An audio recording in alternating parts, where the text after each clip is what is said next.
hope you're doing well and welcome to my channel. In tonight's video, I have another round of a film review where I'll be sharing my thoughts on most of the movies that I have watched in the past month of May. In the past month of May, I've watched, I think it was around 11 movies, but in tonight's video, I'm going to be talking only about 7 movies that I've watched. And the reason for this is because I didn't want to have this video too dense. I have a lot of things that I want to say about the 7 movies, so I wanted to keep this video for like 30 minutes maximum. So I've decided to remove a bunch of these. If you are following me on Letterboxd, then you will see everything that I'm logging in on a weekly basis live. If you're not following me and you're new here, then first of all, welcome. I'm going to link in the description box my Letterboxd account, and you're more than welcome to tag along the journey.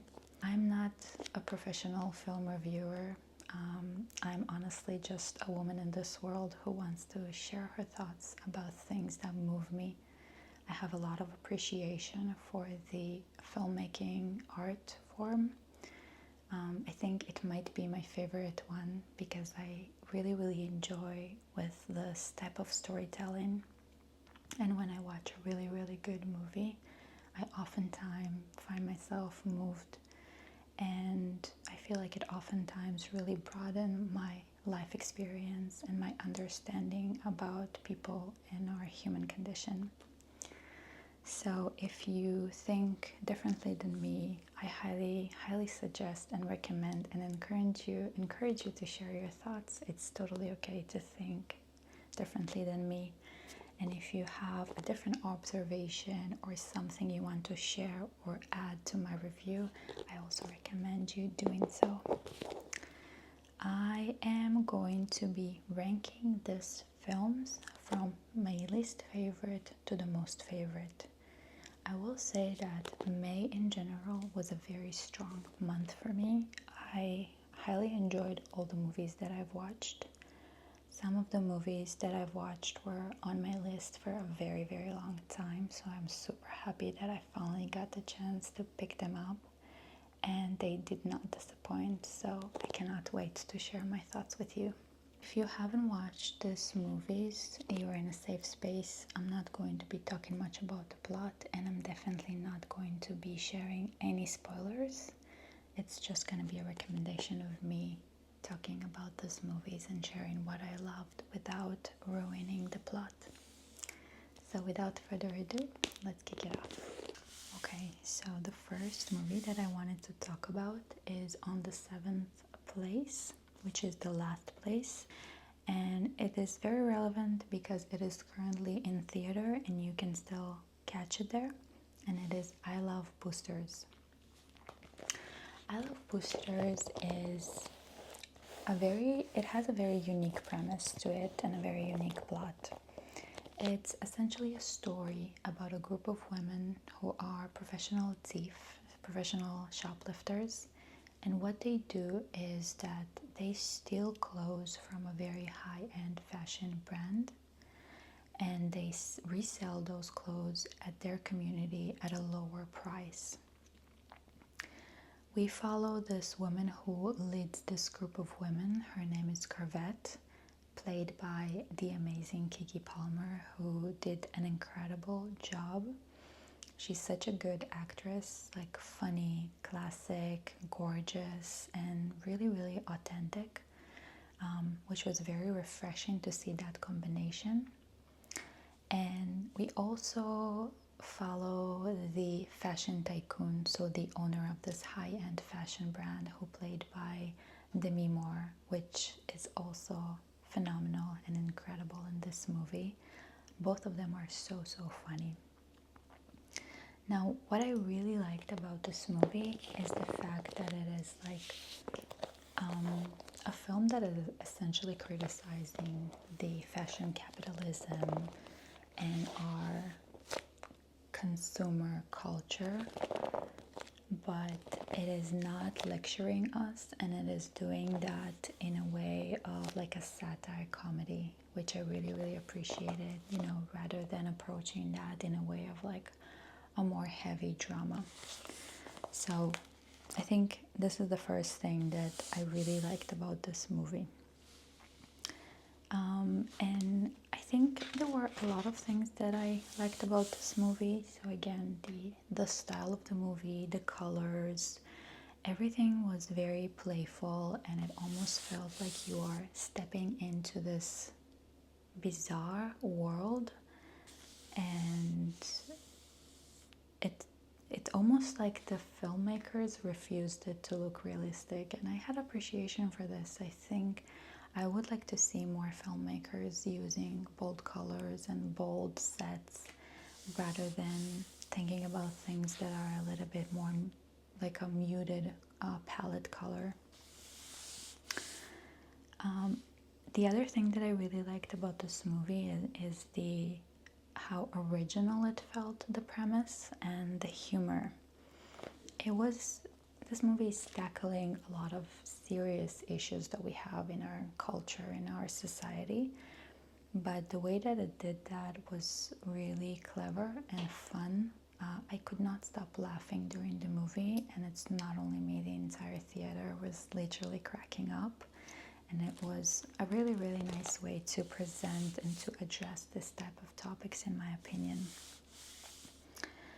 There were a couple of things that I was missing, in my opinion, and I feel that one of them is that this film tried to address so many different topics. So, fashion capitalism, consumerism, union, class struggle, labor, human rights. And then also it started as a comedy, but then at some point it also became a sci-fi, which I liked, but I feel like it was too much for me.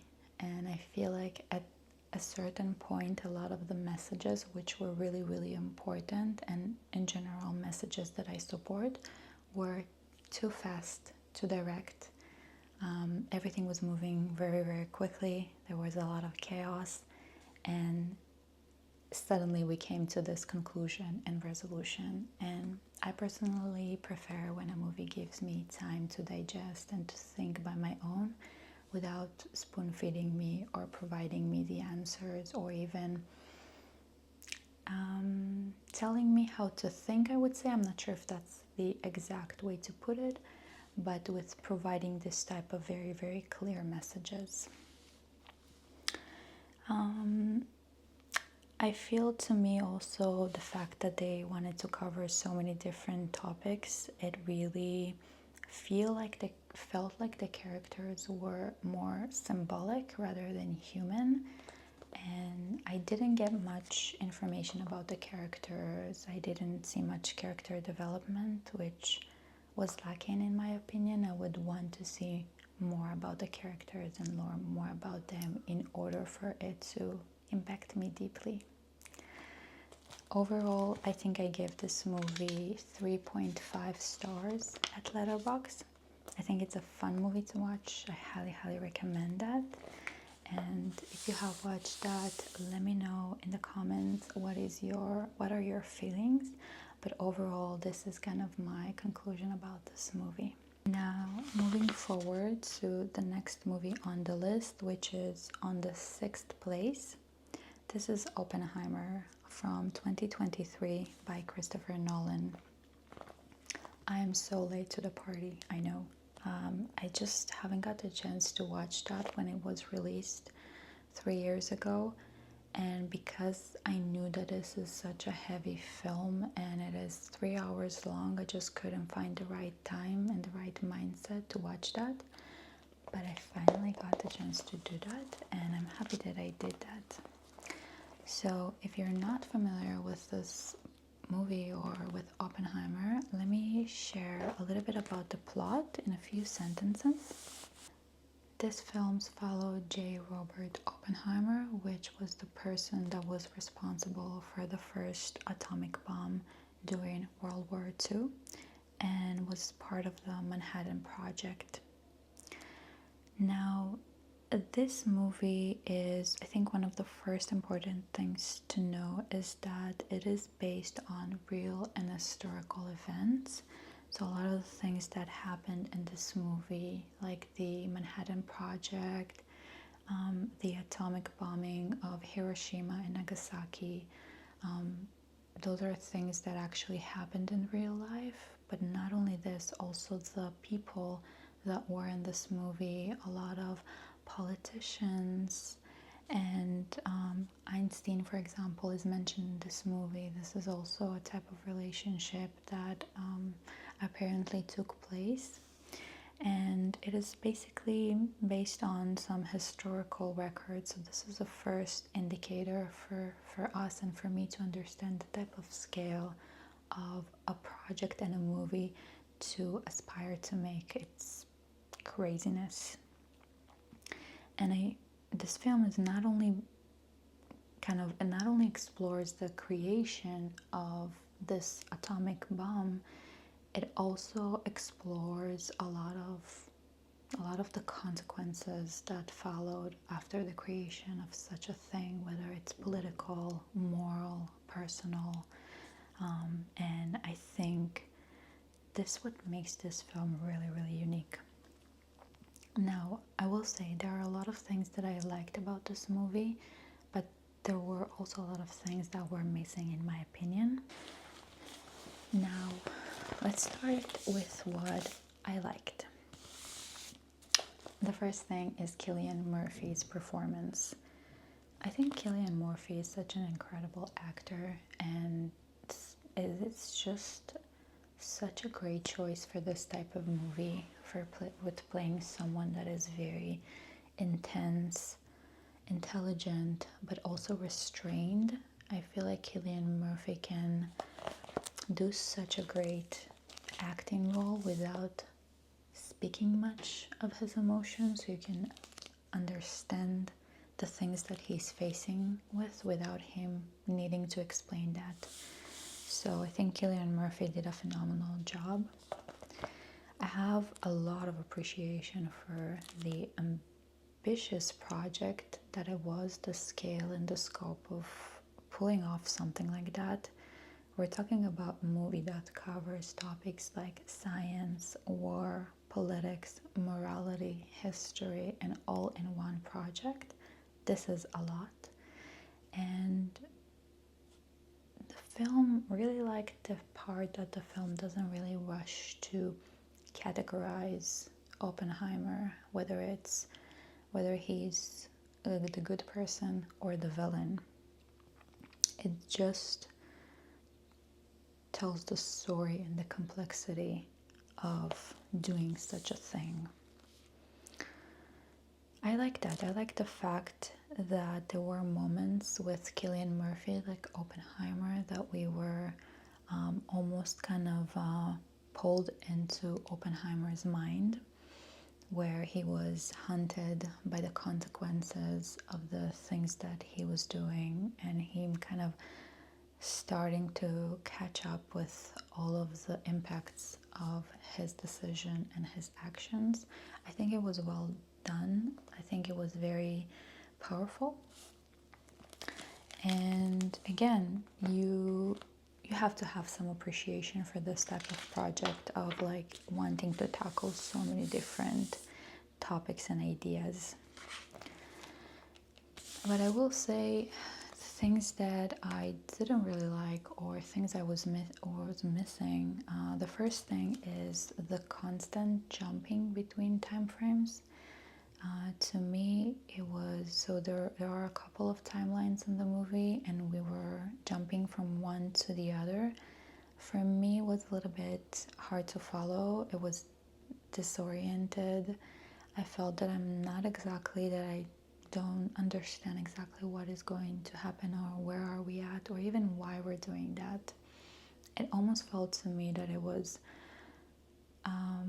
overly dramatizing everything, and it felt like every moment in this movie had a certain drama around that, which is like the most important moment. Like, the music, the editing, the rapid jumping. And I wish the movie had a little bit more slow moments and time to digest and to understand, and to the pace was very high to me. I also felt that the dialogue was a little bit dramatic. Almost every conversation, I felt that it didn't really come through as naturally to me. So I ended up giving it 3.5 stars. I'm still learning how I feel about Christopher Nolan. I'm really excited to see The Odyssey this year. I love Interstellar, but those were my thoughts. I think we can move forward now to the 5th place, which is La La Land from 2016. So this is a story that follows two ambitious artists. We're following Mia, who played by Emma Stone. She's an actress, and Sebastian, who played by Ryan Gosling, which is a jazz musician, a pianist. Both of them are falling in love with one another while they try to pursue their careers in the big city in LA. And both of them are trying to pursue a career in arts, and those careers are very demanding and very consuming and very frustrating because there are not a lot of successes or easy wins, and we're just following their story.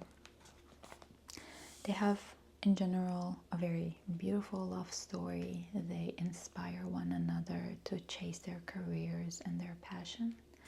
And I don't want to share much more about the plot. I think you should watch the movie to see where it goes. But overall, I had a lot of fun watching this movie.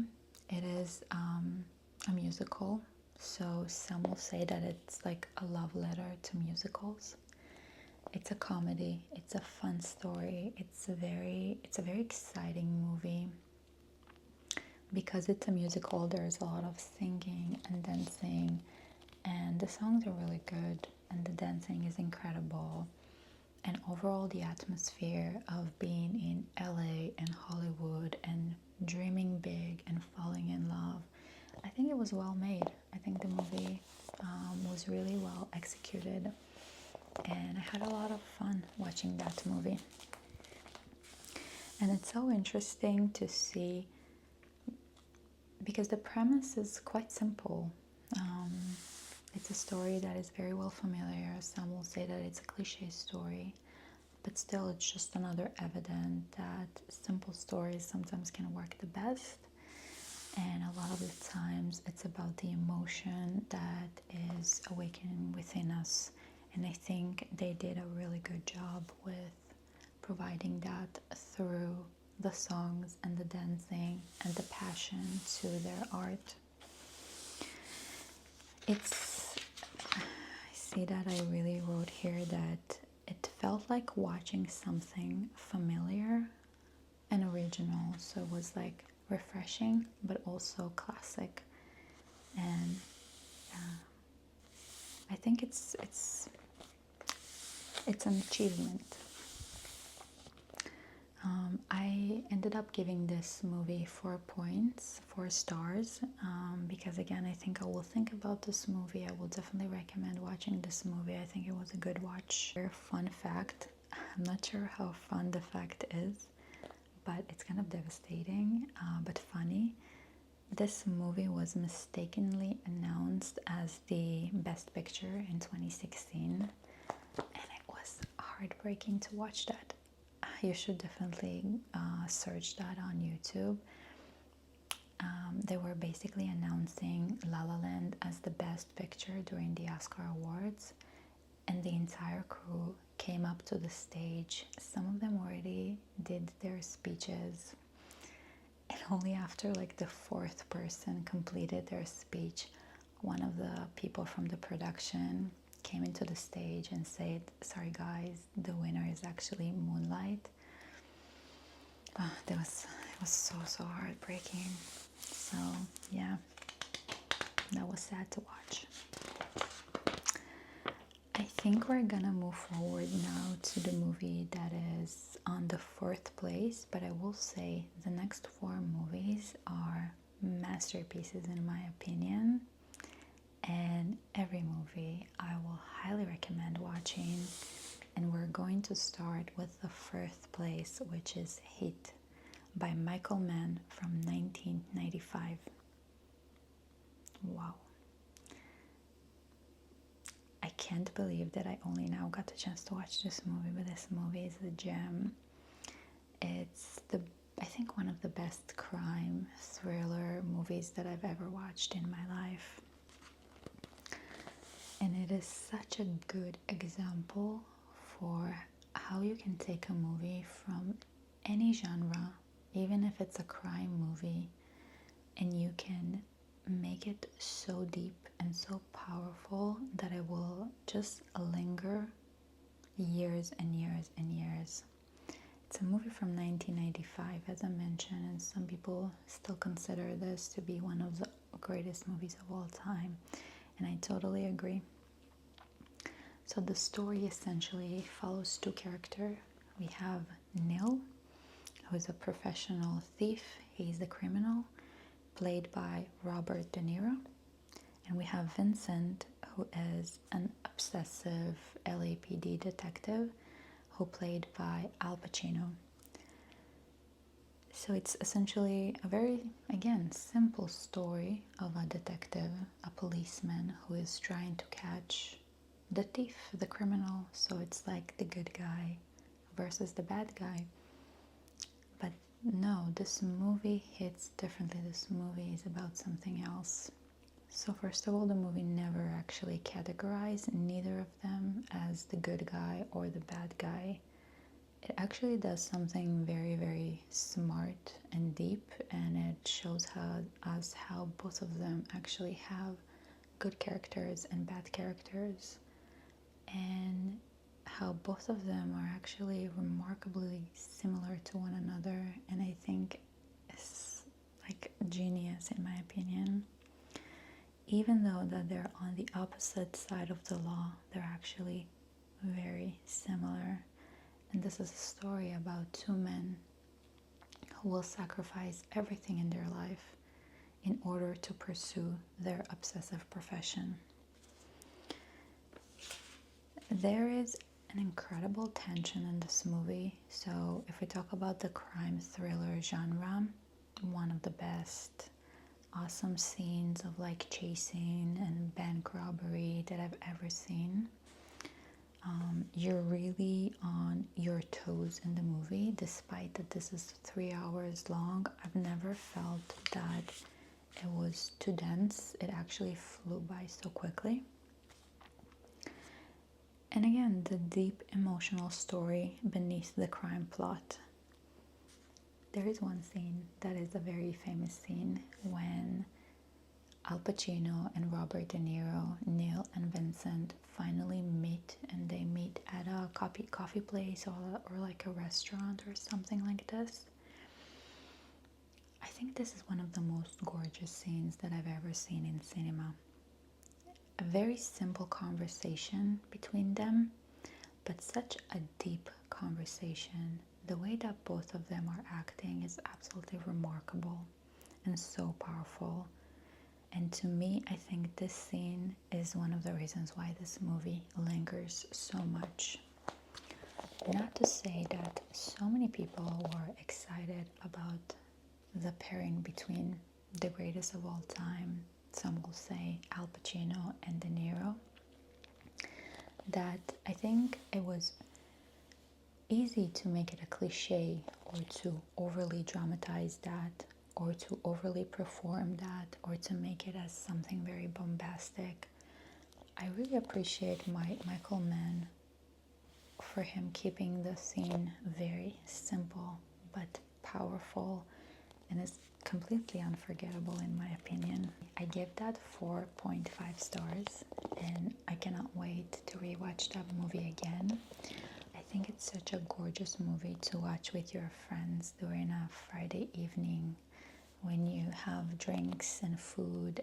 it's just a good experience and memory to have. Let's move forward to the third place, which is Do the Right Thing by Spike Lee from 1989. Another masterpiece that I'm so happy that I got a chance to watch that movie. I think one of the most important American movies, modern American movies, and in so many perspectives, in so many ways, such an important documentation of a very specific time that we're living in. And even though that it is from 1988, I really think this movie is so relevant to our days. This story takes place during a single hot summer day in Brooklyn, Bed-Stuy. So you're basically you're just following the people that live in the neighborhood. It's a very diverse neighborhood. So people arguing, flirting, having fun, hanging out, drinking, eating food, or just hanging out outside in the streets. And slowly as the movie progresses, you understand that there's underneath that tension that is slowly simmering. Tension that is related to race, identity, power, respect. I think for me, because I lived in New York for 3 years in Brooklyn and I have friends from Bed-Stuy, the first thing was I felt that its movie is like a love letter to Brooklyn. It has a really cool New York vibe to it. And it's incredible to see a process of gentrification that this neighborhood in Brooklyn in general has been going through for the past years. And the movie just feels alive. It is, knowing that it was actually filmed in Bed-Stuy, to me I feel like it almost serves as a documentation for a specific time. It feels so real, authentic, funny.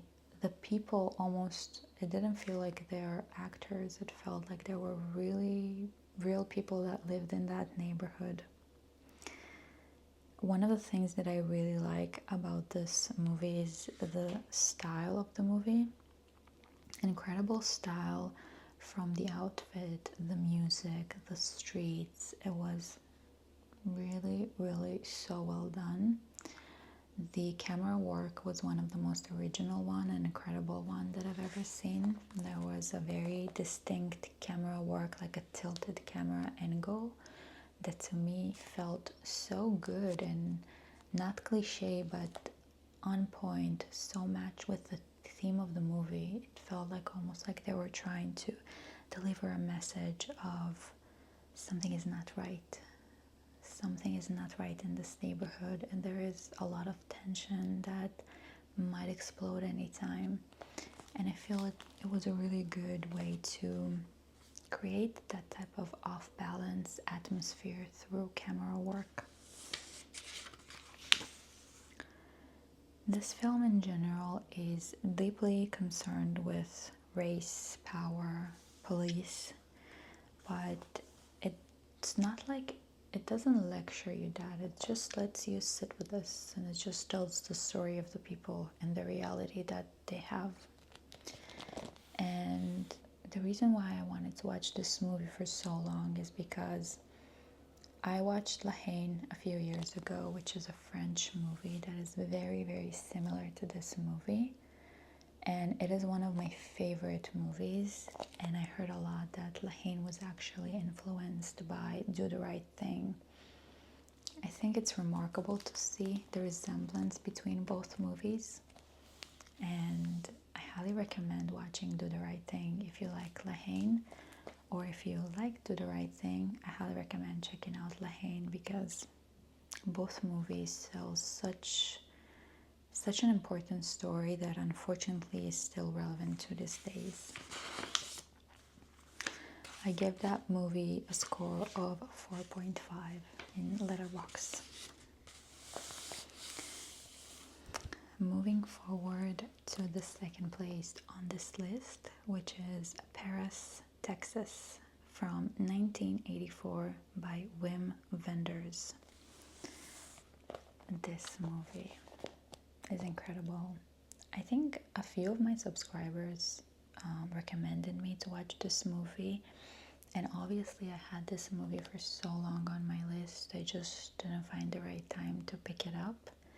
I'm so happy that I watched this movie. This movie is incredible. It received 5 stars from me, and I'll explain why. We are following Travis in this story. It is a man who mysteriously reappears after disappearing for 4 years. When he reappears, he reconnects with his brother and his son, but he still doesn't really remember what happened to him. He doesn't really speak also. There's a lot of like ambiguity around him, a lot of mystery. And I feel throughout the first half of the movie, almost till the end, Travis feels like a very almost mythical character to us. We're unsure exactly of what is happening. Who is he? We know that there is a lot of regret in his experience and the way that he holds himself, but a lot of things are unclear. The movie then slowly reveals the painful history that tore the family apart. Travis decides to search for his wife and understand why did she run away, why was he gone, and what exactly happened between them.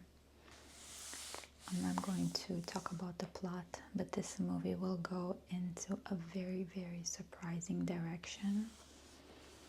And I just couldn't stop crying. I feel this movie so emotionally deep and different than anything else I've ever seen. So poetic. To me, this movie is about what it means to actually love a person rather than loving an idea that we have in our head about what the person means to us. I've never seen anyone try to tell this type of human experience that we are all part of, and something that is very well familiar to most of us, I would say, maybe even all of us. In some ways, we have experienced something similar to this. And I like that. I think it's very, very deep. I like the fact that the movie was moving very slowly.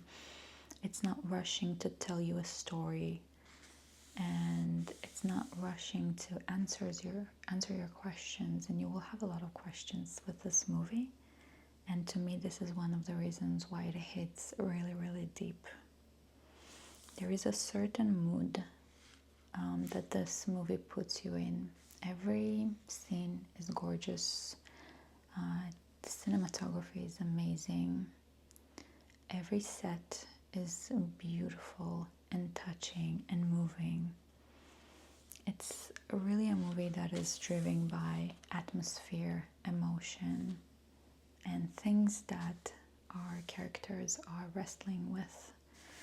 And gorgeous movie. I loved it so much. This director also directed Perfect Days, a gorgeous Japanese movie that came out 3 years ago. I loved Perfect Days. Perfect Days was such a refreshing watch for me, and it's the second movie that I've watched by this director, and I can't wait to keep on exploring his movies. Okay, now we have the first place, which I can't believe that I've only seen this movie now. For this one, I'm really, really late for the party.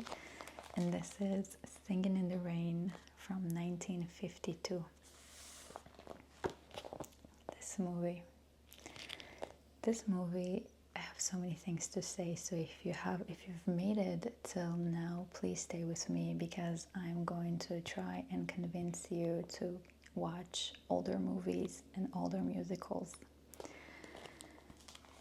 This movie completely blew me away and surprised me in ways that I did not knew that it was possible. And I'm not over exaggerating, I promise. I got the chance to watch that on the big screen because one of the local theaters was screening that, and I thought it was a great opportunity to finally watch that. It wasn't really on my list, but obviously I heard a lot about the movie. I'm familiar with the song and some of the other songs in this movie. So for me, it was like, okay, I think I need to watch that. I think it's a very historically important movie to watch. And this is what led me to watch this movie. It almost felt like homework I need to do as a movie lover. And I feel like a lot of people, even myself, we have like this unconscious bias about towards like old films, especially musicals. It's like we expect them to be good because they are historically important, but maybe we think that there's going to be a gap towards how are they going to meet the modern standards, right? And this movie didn't feel like homework. This movie was genuinely fun. I expected to appreciate it as classic, but I didn't know that it will end up being one of my all-time favorite movies, and I cannot wait to watch that again.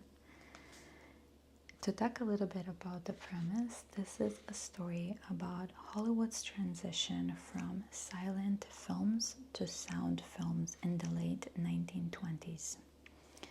So we're following this silent film movie star. His name is Don Longwood, and his career suddenly has to change when sound becomes the future of cinema. Gene Kelly plays Don, and Gene Kelly is such a talented person. He also co-directed the film. The things that made this movie to be really unforgettable to me and like nothing that I've ever seen is, first of all, the performance. The performance of all the actors were extraordinary. They were not only acting, they were singing, dancing. They were such a talented group of people. Their physical bodies, the way that they move, their facial expressions, they were literally pouring their heart out there, and they did such an incredible job. And just seeing their talent and them wanting just to express joy and to entertain people in a way that I almost forgot that this is the goal of movies. This is the goal of people who entertain other people. It moved me so much. The costumes, the set design, everything looked timeless, so chic, so elegant. Things that I would die to wear today. Things like clothing pieces, items, gorgeous. Set design, amazing. Camera work, incredible. And to think that this movie was filmed in the 1950s is absolutely stunning to understand. It's so hard to comprehend that because they didn't have any digital software systems. They didn't have CGI. They didn't have drones or same cameras. To think about all the manual physical work and hours that they've put into this movie to create this gorgeous perfection of scenes, it's mind-blowing, honestly. I just couldn't stop thinking about how much work they've put into this. By the end of the movie, I wasn't just impressed by it, I was genuinely moved by the movie. I just couldn't stop crying. It was so gorgeous, and so happy that I got the chance to watch this movie, and maybe I was able to convince some of you young people to go and watch this movie, because I think it is a truly a gem of a movie. I think it's the perfect feel-good, uplifting movie. In case you feel bad, I think it's the perfect thing to put on. And that's all for tonight. I hope you guys enjoyed the video. please feel free to share your thoughts or recommendations, and I hope you have a good night.